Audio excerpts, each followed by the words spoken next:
It's World Kidney Day. Danielle Dean tells us how important kidneys are to our way of life. Plus, Pushathon 2025 has been announced, and this time it pays to be pushy. Stay close. The Minister gives an update on the Glass Window Bridge. And coming up in sports, Junkanoo boys defeat USA in a thriller in beach soccer.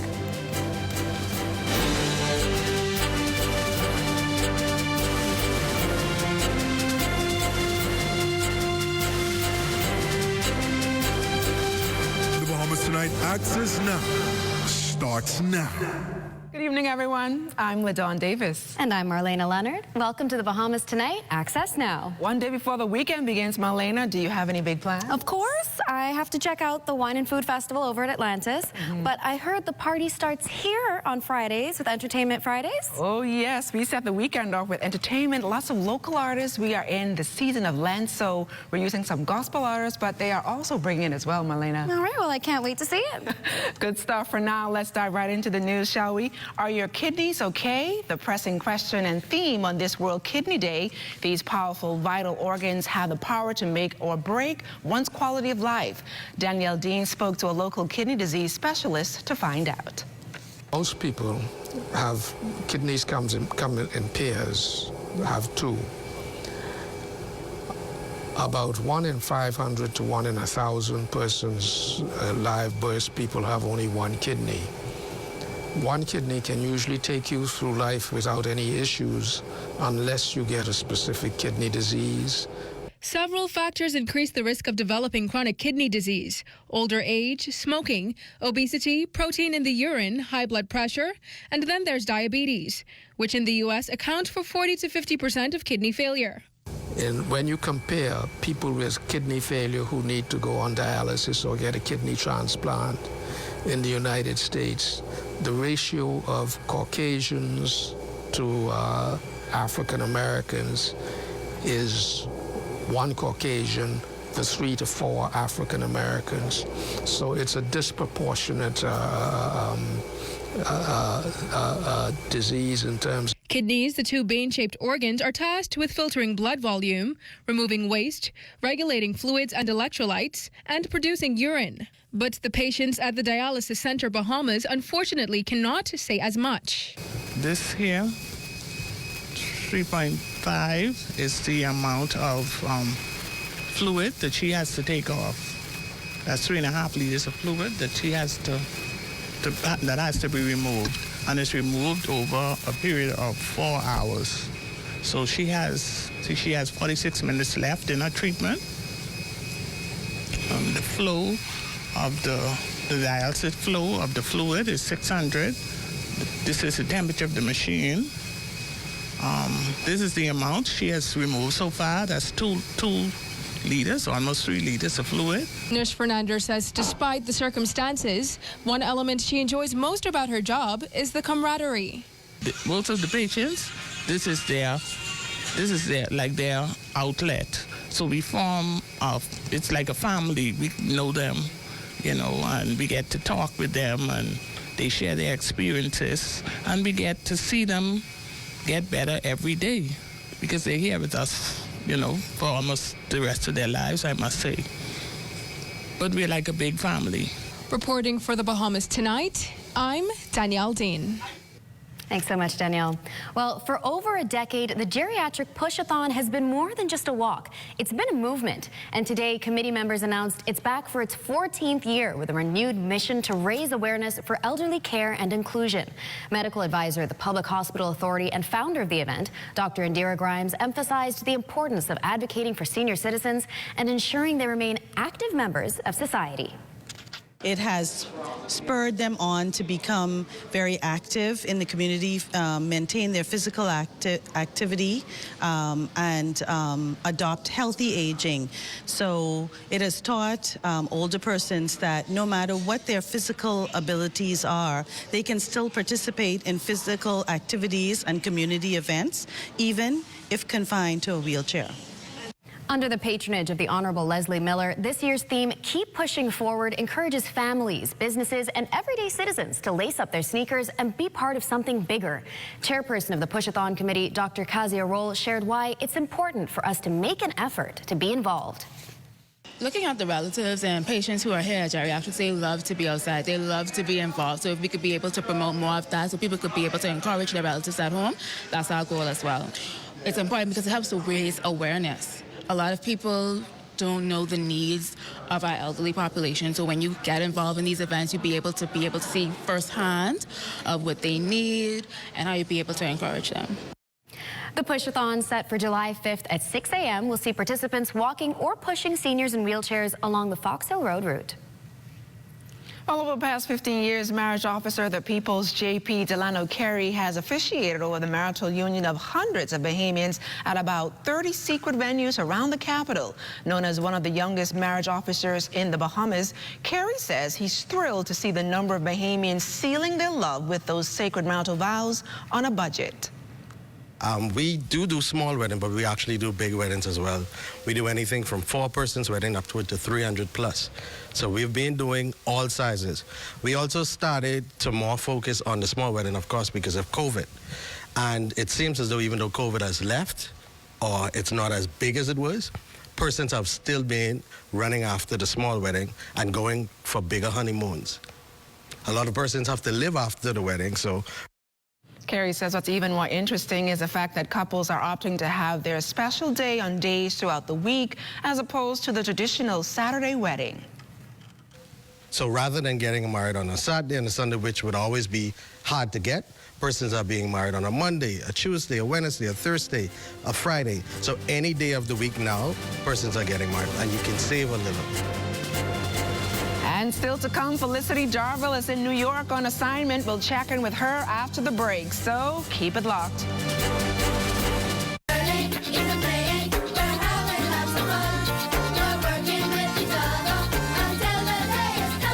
Winning the All Bahamas Merit Scholarship is a major feat and a dream come true for Bahamian students who seek to pursue a tertiary education. Shakaden Wells, the 2024 winner, tells us what the achievement means to him. It means the world, honestly. It shows that I have the backing of the Bahamian government here, and that's extremely important to me, especially since the Bahamas is the place that I call home and the place that all of my family calls home, and it's where I want to see the greatest change come from me. The scholar gives us a snippet of the steps that contribute to his success. Definitely schedule making is one of the main things that I use in college now.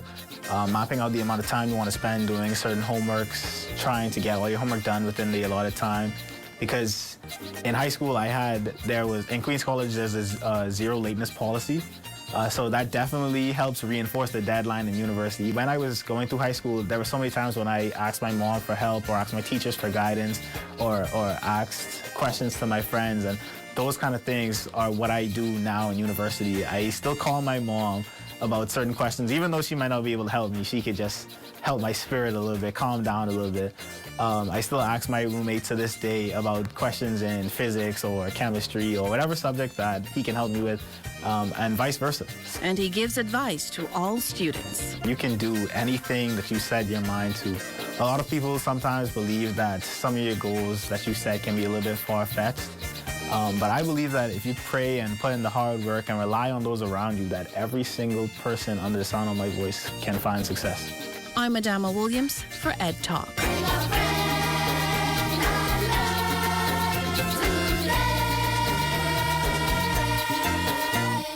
I was just wondering if the monitor... Welcome back. Our drone pilot Neville Smith is out there flying tonight. He's over the Ministry of Works building there on John F. Kennedy Drive. Good job, Big Nev. But for us, let's take a flight down to Eleuthera.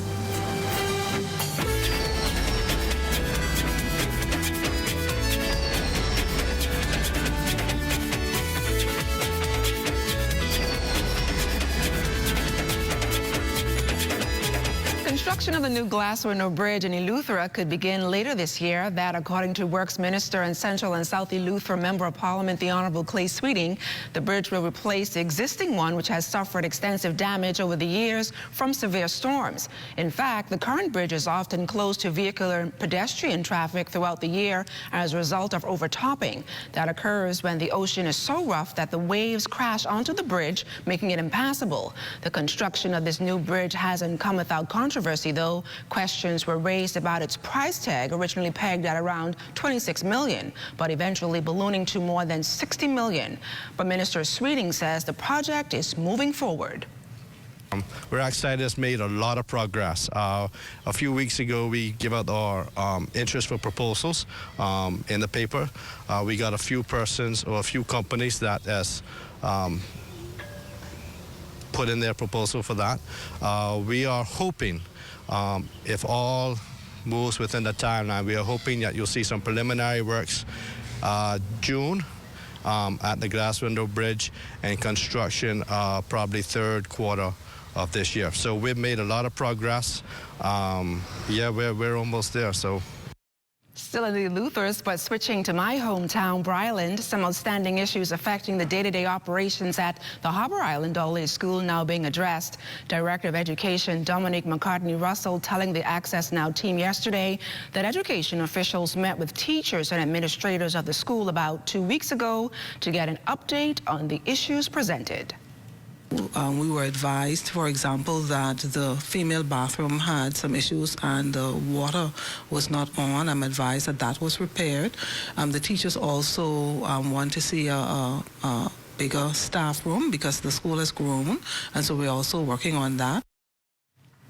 McCartney-Russell says those teachers waiting confirmation. One of those teachers received their confirmation letters. The 4-classroom block building is near completion, and the replacement of several teachers is also a work in progress. Advised by physical plan that it has not been turned over as yet, no certificate of occupancy, and so once that is received, then we will be able to, put the students in those classrooms. And so it's looking good, but it's not completed. We also had 1 or 2 teachers who would have left the school, and so the teachers asked for technical and vocational teachers, at least 2 or 3, and so we're in the process now of identifying officers who are able to move to Harbor Island. In fact, well, that's some good news there for Bryland. And even better news from New York. Our Felicity Darville has been attending the United Nations Commission on the Status of Women. She joins us live from United Nations reception. Felicity, how are things over there in the city that never sleeps? Absolutely wonderful and exciting. Hi, Marlena. Hi. And we heard that you're attending this commission exclusively. No other Bahamian press member is there. So can you tell us a little bit about how you felt about that, how you were selected? Well, back in 2010, I started True Vision Media Group with the motto, getting good news in the news. And former Minister of Social Services, the Honorable Melanie Griffin, she heard about it and decided to bring me on to do some work with them to help to really tell the Bahamian story, the story of the women's suffrage movement, to do some documentaries, some newspaper supplements, so that people can know and appreciate and understand the importance of International Men's Day, the International Day of the Family, the International Day of the Girl Child, and of course National Women's Week and Month and International Women's Day, which was just celebrated. And so I think, 10 years later, I'm just grateful that they've actually brought me here so that I can see what it is our officials really do when they go to these international events, and it's really powerful. And speaking of being able to see what they do, what has it been like for you to be there? What have some of the presentations been like?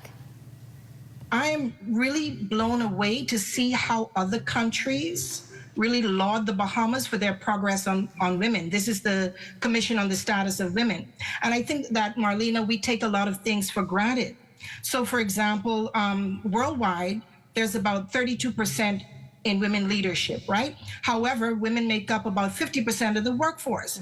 And so when they find out that the Bahamas actually has a woman governor general, a woman president of the Senate, a woman speaker of the House, and a woman commissioner, I mean, we may take these things for granted. It's like, this just is how things evolve. However, I mean, other countries, they're still dealing with female genital mutilation, of child marriage. And so the advancements we've made have really been just inspired to know that we are making progress as a country and that other countries note that. Amazing. And when we speak about that progress, we know this year is the anniversary of the Beijing Declaration, which a lot of people see as a blueprint for gender equality. How is it being recognized? So because this is the 30th anniversary of the Beijing Declaration, we have actually a large contingent of government ministers that deal with women's affairs and social services that are here. And what they found is that the gender gap in the past 30 years has been closed by about 68%. And that might sound good, and that is good. However, it's going to take about 131 years to reach the next 32%. And that's because of issues such as the COVID-19 pandemic, which was a setback, the current state of geopolitics, and of course, climate change. And so there's lots of work to be done, especially in the areas of violence against women and girls. Well, we know our Minister Miles LaRota made a presentation. What was the highlight from that for you? Well, some of the things that stood out in Minister LaRota's presentation is that he spoke about the fact that HIV/AIDS has declined in our country by about 53%, which is pretty good globally, that we have a 0% transmission rate from mother to child, that maternal mortality has decreased in our country. He talked about funding for women from the Small Business Development Center, the Bahamas Development Bank.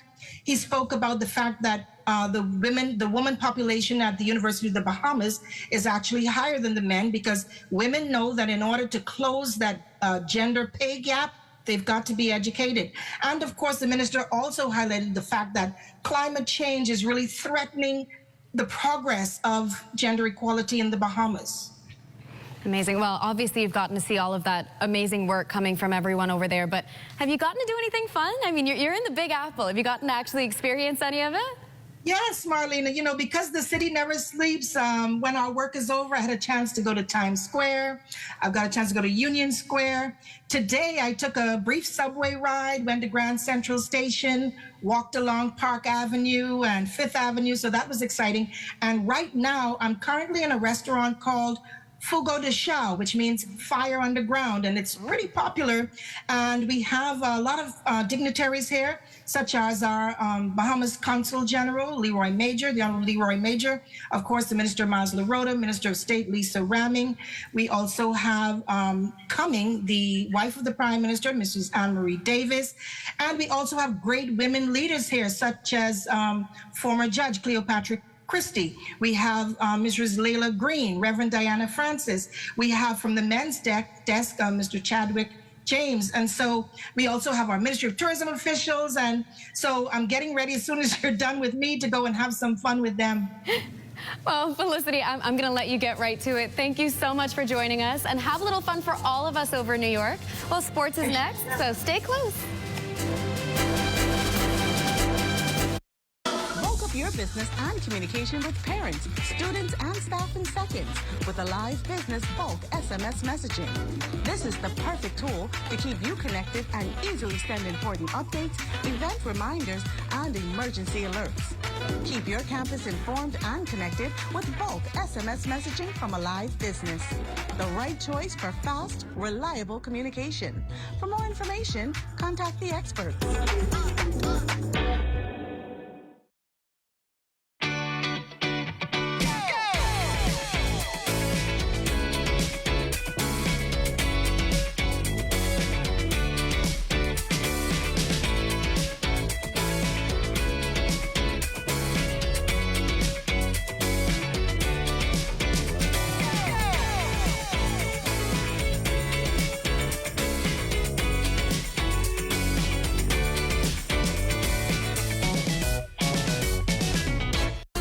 For more than 30 years, thousands have attended the annual Bahamas Bridal Show to enjoy a spectacular fashion show, fun and games, food and champagne, and $30,000 in prizes, including honeymoons. On Sunday, March 23rd at Grand Hyatt Bahamar, come see the reason the Bahamas Bridal Show is the ultimate experience for weddings and special events. Show tickets, $75. Call 421-9783 or visit bahamasevents.net.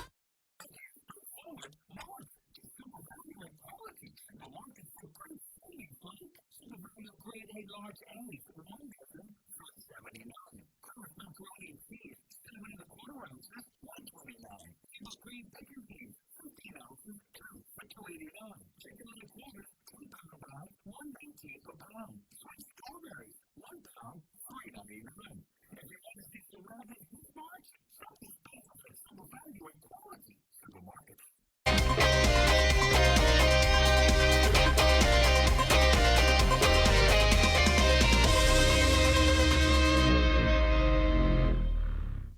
evening and welcome to Sports in Access. Now I'm Charles Fisher, the GSSA Track and Field Championships in full gear. A colorful, energetic opening ceremony held earlier this morning. The baton that was exchanged within the various schools coming through the Thomas A. Robinson Stadium to start the festivities. 31 years and going strong. A sea of green. No, it's not the Comets of Queens College, but the Raptors of C.H. Reeves. The AFL Tiger ready to roar. Combined school band from the various schools serenaded the audience. Officially opening the meet was Dominic McCartney Russell, Director of Education. This championship is not just about getting the gold. It is about the amazing journey.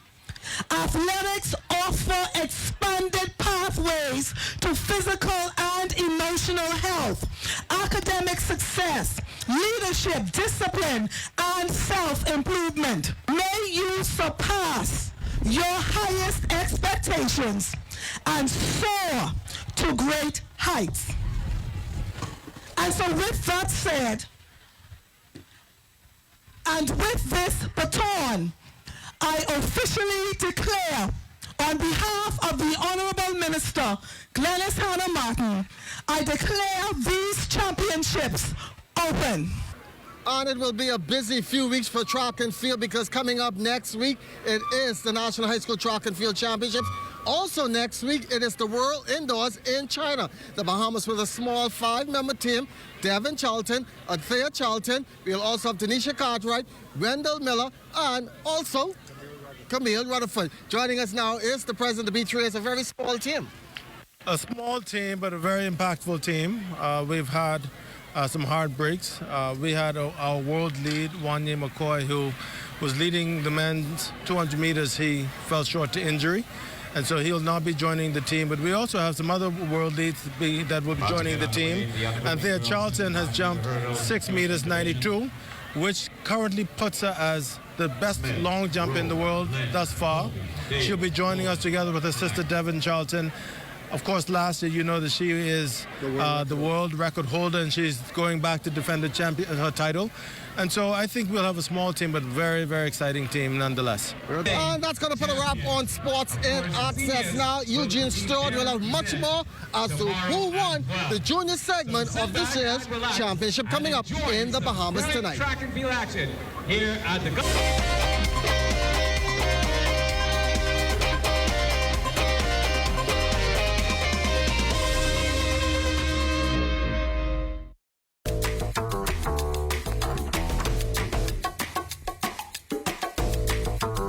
Experience the difference with BTC's fixed services. Whether you're working from home or enjoying family time, BTC ensures you're always in touch with the people and moments that count. BTC isn't just a service, it's a lifestyle.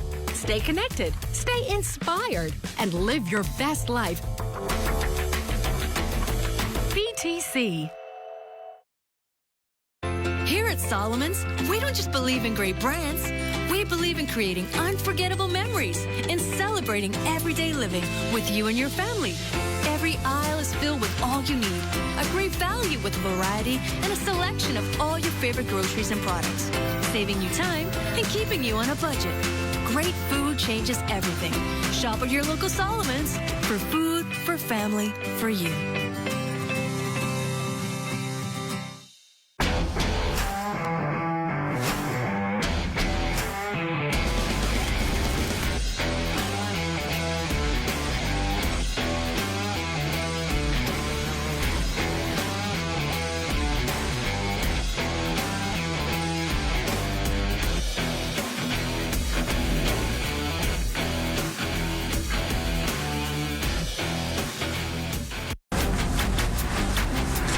It's your honorary pump attendant back again with another episode on the do's and don'ts at a service station. Let's go.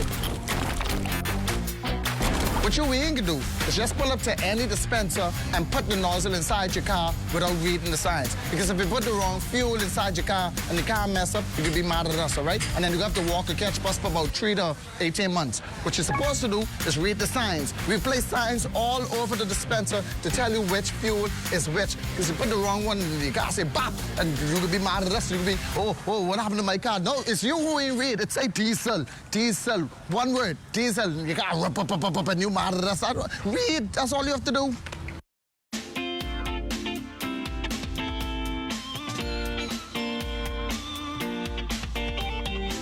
It's time now for your Access Weather Forecast. Another chilly night in the capital, and we expect more cold weather on the way. There's a cold front that's going to make its way into the northwest Bahamas on Monday, and that will usher in some chilly temperatures as we head into the early part of next week. And your boating forecast tonight, all is brought to you by Live Business, where we bulk up your business. For all areas tonight, southeast winds 10 to 15 knots, and they will be falling light and variable at time, but very flat seas. High tide takes place at 8:32 tonight, with another high tide at 8:48 tomorrow morning. And then on Saturday in the northwest and central islands, we will have that southeast component again, but the winds will be increasing 12 to 18 knots. The wave height is building 3 to 6 feet, so caution flags go up for boaters in the northwest and central islands on Saturday. High tide on Saturday will occur at 9:32 in the morning, with a low tide at 3:36 in the afternoon. And for the southeast Bahamas, we will have a zonal flow. That is winds blowing from the east at 12 to 18 knots. Wave height 3 to 6 feet with caution flag in place. That's going to do it for your boating forecast. It's time now for your international temperatures, and they're brought to you by Royal Star Assurance. All this liquor up in me feeling nice, nice. All this something up in here and they taking wine. So back this thing up, y'all, let me mash it from behind. We rushing up in the road and we don't give a good one. We got no choice but junk and no playtime, so I'm back. If you miss this, my friend, I'm telling you, it's so sad. And that's going to do it for your international temperatures, brought to you by Royal Star Assurance. But if you happen to be up late tonight, there's going to be a total eclipse of the moon, and that will take place, well, it will begin at 11:57 tonight, peaking around 2:58 tomorrow morning, and closing out about 6 in the morning. So if you're up late, well, go ahead and enjoy the spectacular. So join me at 11 o'clock for a full weather update. LaDawn and Melina. Thanks a lot, Basil. Looks like excellent weather for Atlantis' Wine and Food Festival, Melina. Yep, not too hot, not too cold. Exactly, just right. Exactly. In the meantime, let's turn things over to Matea Cunningham, and let's talk socials. Happy Friday Eve, everyone. I'm Matea, and thanks for joining me this evening. Today, we're diving into the latest dance trends on the app we all know and love, TikTok. A few weeks ago, we talked about how TikTok has the power to revive old songs and push them back onto the charts. Well, that's exactly what happened for one artist whose song is now at the center of the latest best friend and couples dance. Check this out.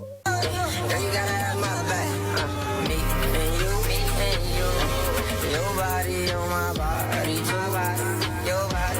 Oh, no holding out tonight. I wanna know the hype. You gotta have my back. Me and you. Your body on my body, your body, your body. Oh, no holding out tonight. Girl, you gotta have my back. Me and you. Your body on my body, your body.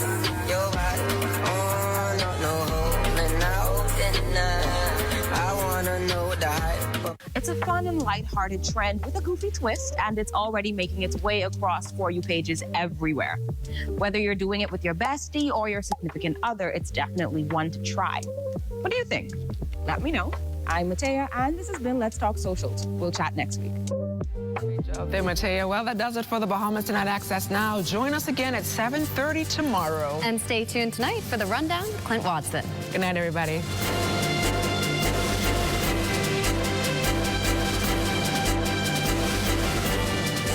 Covering the news seems easy, but we put thought into what we're doing